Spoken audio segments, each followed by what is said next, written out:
Welcome back to Title Talk with Title Leap. I am James Brown, founder of Title Leap and Florida licensed real estate attorney. I'm David Velez, closer extraordinaire and chief development officer for Title Leap.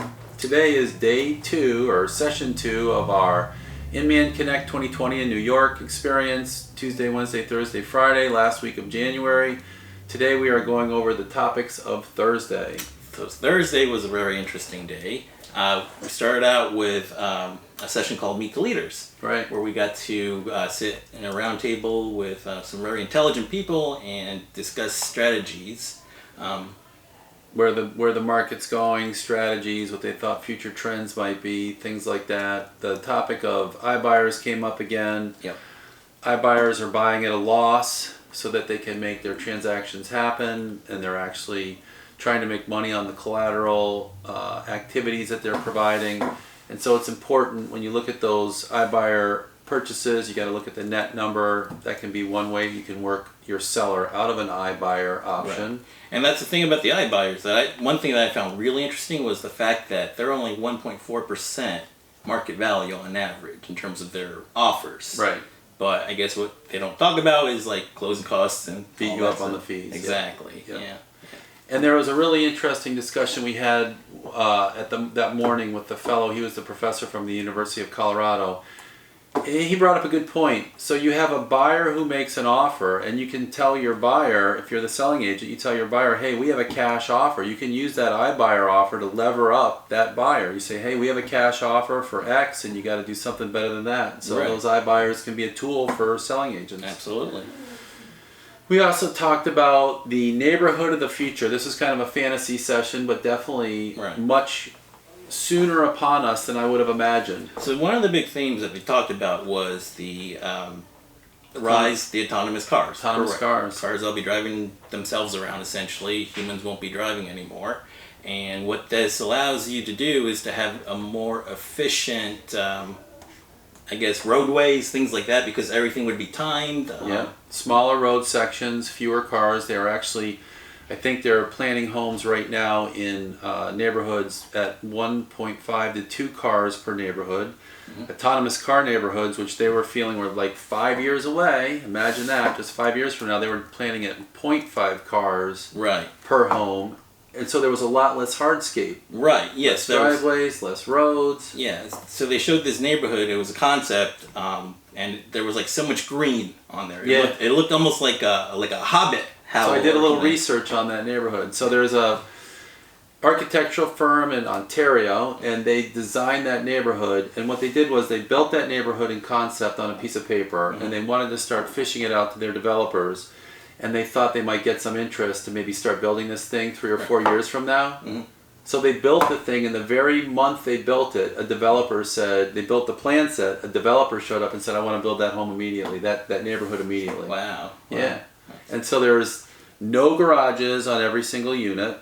All the units are attached, and they kind of are melded into the landscape. Right. And there's giant corridors that aren't vehicle corridors where people move throughout the community. So it'd be like people walking, riding bikes, Yeah. maybe. Okay. Yeah, it was cool. Yeah.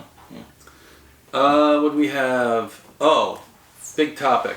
Research shows that buyers and sellers don't want the transactions to necessarily happen faster. Right.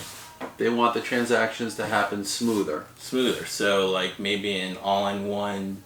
They were talking about verticals where brokerages have insurance and mortgage and inspections and title all in one. Right.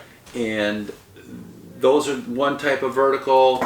There was a concept that was batted around like API verticals where people can shop for the collateral benefits, but they would API all their specific apps for the Right. individual tools into that. Now I remember like a lot of the discussions that they were having about this, like the end-to-end, Yeah. perfect transaction, if you will, and it seemed like the API route was probably what was going to happen. Yeah. Yeah. So they'd have some uniform API, and then you had an insurance company could plug into the API, and the title company could plug into the API. Right. The concept is to reduce the pain for the buyer and the seller. Right. And as long as the programs can talk to each other, that would definitely do that. HomeLight had an interesting program. They're trying to get realtors to give up a piece of their commission to be listed on the HomeLight platform. But they also had some other tools for realtors to help lever their offerings to buyers and sellers. So HomeLight was an interesting one. Another interesting topic was TikTok. TikTok. What is TikTok? You're asking the wrong person. So TikTok is what I would consider YouTube for kids. And although it definitely is not a space where you can see homes buying and selling immediately, there was several large dollar transactions where kids saw homes on TikTok, conveyed what they saw on TikTok to their moms and dads, and moms and dads ended up buying homes. There was 14 or 15 big dollar transactions. Yeah, leave no stone unturned, I guess. So if you want to grow organically and you can't afford some of the advertising dollars on YouTube, TikTok's something you can get into now. And they stress that might be a thing. Right. All right. One last thought. Brilliant marketing concept. You want to talk about this one? Sure. So they were talking about having a system where you stock all the dog poop bag dispensers in your neighborhood in local dog parks, and you can have your logo or your name printed on these bags. A Boston agent tried this and it worked for them, and she said she put on the bag, "Get shit done." And it realized, what, $10 million worth of sales for her? I don't remember exactly. Yeah, 10 million in sales. So she put her logo on the dog poop bags everywhere, and they still talk about it, and she hasn't done it for a year, and it's still paying off. So I thought that was a brilliant marketing concept.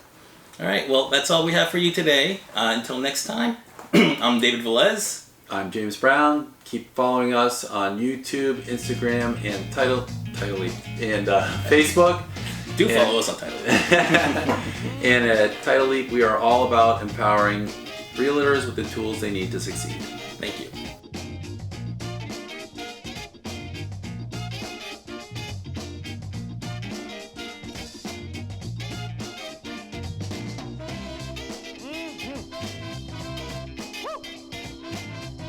Talking about soul.